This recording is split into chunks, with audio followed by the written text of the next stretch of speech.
Browns and Ravens on Sunday, 1 o'clock, Mary Kay. Another AFC North game. The Browns have not won an AFC North game since they beat the Ravens nearly 3 years ago to the day of this game.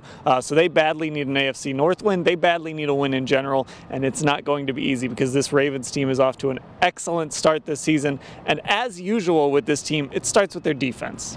Yeah, it really does. They have not given up a touchdown in the second half of games this season. That is really scary to have them come in here just being so stout right now. They're always a difficult defense, and they are going up against a rookie quarterback in Baker Mayfield. And their defensive coordinator, Don Martingale, today has really been kind of trying to help that defense get their game faces on for Baker by really praising him.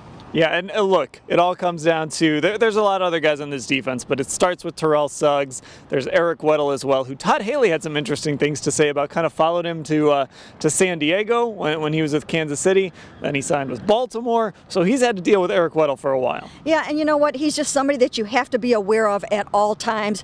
Over the middle, somebody that can pick off passes, and Baker Mayfield's just going to have to know where he is. And again, he's going to have to know where Terrell Suggs is and a lot of these other guys. This is a Baltimore Ravens defense coming to town. And on the offensive side, Joe Flacco is off to a fantastic start after a year where he really struggled and has struggled for a few years. He's off to a great start, getting pushed a little bit by Lamar Jackson probably helped him, but it also helps that he's got some real weapons on the outside, and John Brown is the guy that Hugh Jackson singled out. He is third in the NFL in yards per catch. There's a couple other guys though too, Michael Crabtree and Willie Snead as well. Yeah, he does have the weapons this year, and you know what? It's funny how sometimes a quarterback gets better when you put some good weapons around him. It's just kind of a little coincidence there, but John Brown's got the speed. You know that Michael Crabtree is a savvy veteran, and so this will be a challenge for Denzel Ward and company. And now you've got E.J. Gaines stepping in for Terrence Mitchell for the first time, starting in place of him. But on a brighter note for the Browns, Demarius Randall was back out in practice today for the first time in a long time.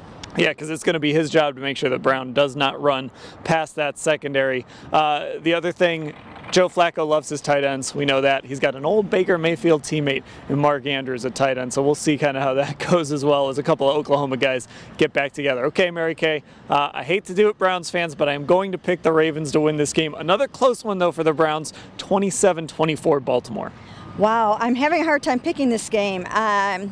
I could go back and forth on this because, again, I'm now of the belief that with Baker Mayfield, almost anything can happen. But I think I'm going to go with the Ravens again in this game, too. 30-20. All right, well, the good news for you guys Browns fans is I think both of our records so far are not very good. So maybe it'll keep going that way on Sunday. Browns and Ravens, 1 o'clock. We'll have full coverage of it at cleveland.com/Browns.